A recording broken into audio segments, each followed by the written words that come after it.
Hey guys, it's your girl Tara Crush, back with another review, and this time it is for Love and Marriage, Huntsville. If you haven't already, please hit my subscribe button down at the bottom. Thank you so very much. And this won't be a very long review, I'm hoping, because a few things happened, but not a lot. But I think the juice is in next week, don't you? Okay, so we'll just go over what we saw. And I want to first say that I feel like Stormy is a beautiful spirit, but I also feel like she is a pot stirrer. I feel like she is on the show to get everybody's take on stuff and to figure out where they are with other people. Because every time we see Stormy, she's asking somebody questions about somebody else. It's like, Stormy, girl, you got a whole multi-million-dollar empire, girl. Talk more about that. But I love Stormy. I feel like she's a beautiful, beautiful person. I'm happy to be a patron of hers because I definitely use her Canvas Beauty products. And I just thought that it was cute, her being in Mel's spot when Mel was getting her masseuse. And Mel, you know, girl, you know I'm a big Melody fan, but in this particular situation, her explaining why she wouldn't be going to the wine tasting and whatnot just did not fly with me. I really do believe that Melody is in her feelings a little bit about Martell moving on with Sheree. Now, Sheree is, you know, Real Housewife of Atlanta, definitely been in the reality world a lot longer than Melody, but is in no way a step up. Let me repeat. In no way is Sheree Whitfield going to be a step up for Melody. Nobody that doesn't pay their bills can be a step up for Melody. Nobody in their 50s can be a step up for Melody. I mean, come on, let's be fair. That's not fair. What Marceau said was not fair. And then Tisha, ooh, girl, shut up. Shut up, because one minute y'all cool, next minute y'all not, the next minute, girl, be quiet. I don't care nothing for Tisha. I don't know. She was one of my favorites starting out, but now she's my least favorite of the original six. Like, ugh. Her husband has surpassed her on likability scale as far as I'm concerned. There's nothing really likable about Letitia anymore. There just isn't. Sorry.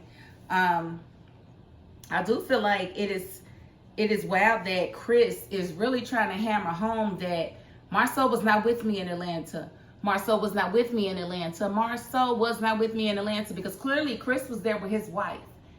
And what gets me is that when Tisha confronted Marceau about the whole Atlanta situation and the January the 4th situation, he told her that he was there with a friend, and the friend was Chris Fletcher.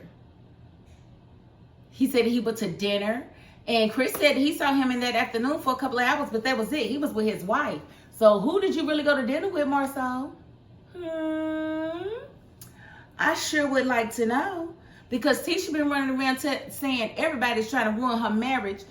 I need you to be honest at this point, because you do know that whatever is in the dark will soon come to light, and that's exactly what we're about to see, I think, on this reunion.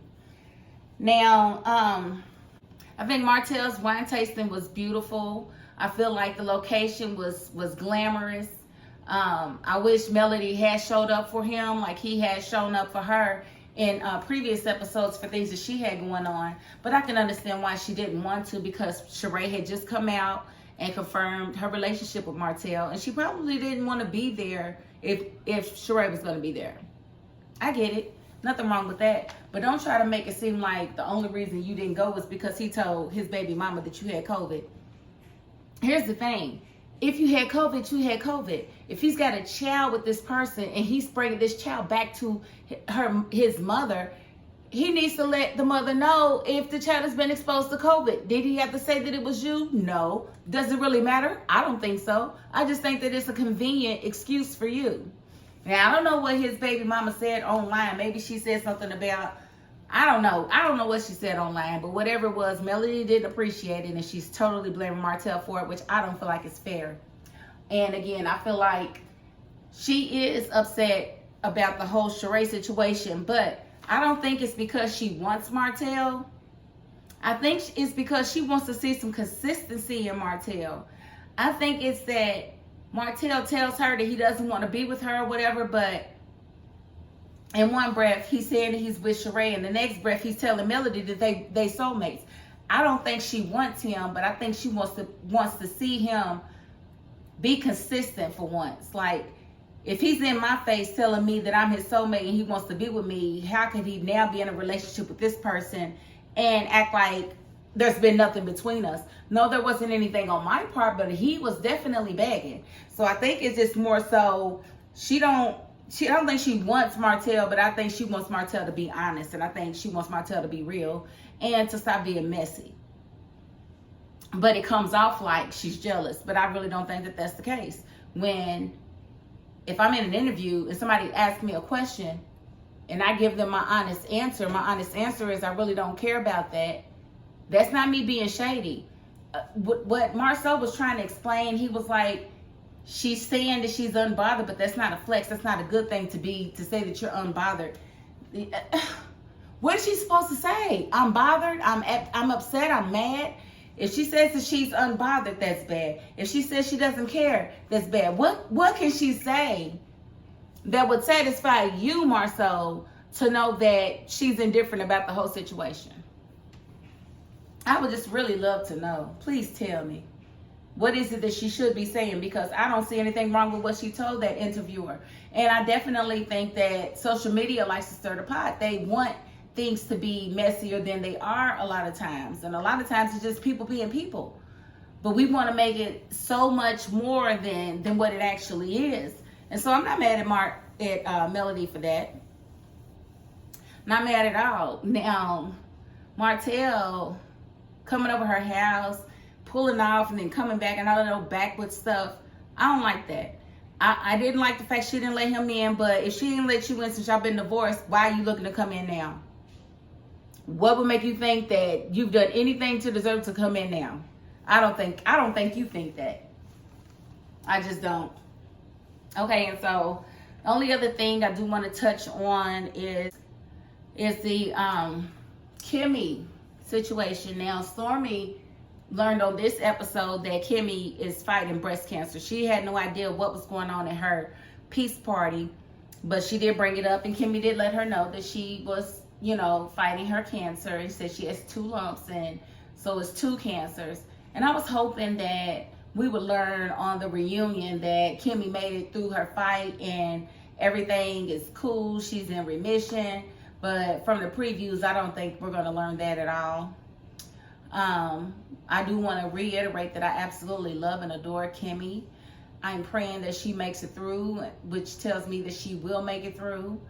And I hope her spirits stay up. It's got to be very disheartening to, be fighting something like cancer and not know what your prognosis is going to be at the end of the day. All they can do is the best that they can for you. And I've been thinking about that a lot lately, because I've had a few people in my life that have died from cancer. And I don't know. It's a touchy subject. It's a touchy disease that we all wish we could murder and never have to deal with again. So my prayers again go out to Kimmy, and that she makes it through this tumultuous time. Now, let's talk about this reunion previews. The things that I saw. Sex parties at Credit One. What? Maurice. Oh, I know you have not been having no sex parties on your wife. I'm not even going to sit there and entertain that. But they did say that there's some truth to the rumors. So what's really going on, Maurice? Like, seriously, we knew your brother was a slut, but you too? Not you, Maurice. Not you, Maurice. But it doesn't surprise me for some reason, because I don't know, it just doesn't surprise me. But I think that he's a better person than that. Like, come on, Maurice, don't be doing that. We definitely see Tisha's cousin come on, and we see that she is going to definitely tell on Marceau. What does she know? Tell us. Ooh, I can't wait till next week. And then we also see that Destiny clearly is not done with Melody and that beef.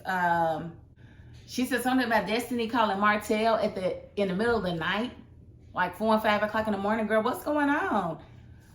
I told y'all that it was something more between them two and why they was beefing. Like, it can't just be that y'all fell out because y'all fell apart. No. Something happened sexually between somebody that wasn't supposed to happen. And I do believe that Destiny and Martell have a sexual relationship. That is my belief. I believe Melody found out about it, and I don't think they've been the same since.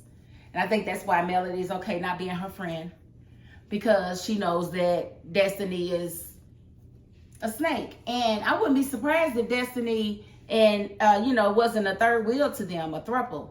If it was a Martell, Melody, and Destiny all in one bed, that would not surprise me. But Destiny definitely threatened to tell all of Melody's secrets. Melody's like, what secrets? I would sure like to know. She said, do you really want me to do that? Maurice was like, don't do that. Why not? We want to know. What secrets is it? Please tell me. You can tell me in my ear. I won't tell nobody.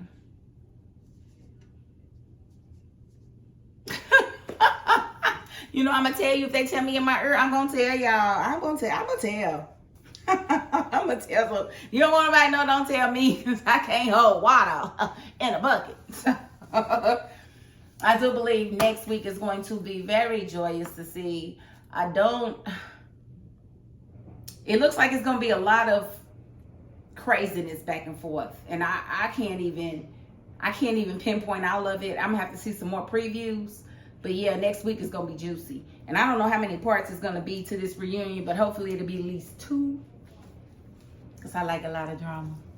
Okay, so I'm going to end the review right there. Hopefully you guys, join me next week so we can see what happens on this reunion, because I think it's going to be some smoke in the city, honey. I just believe it's going to be some smoke in the city, but we shall see.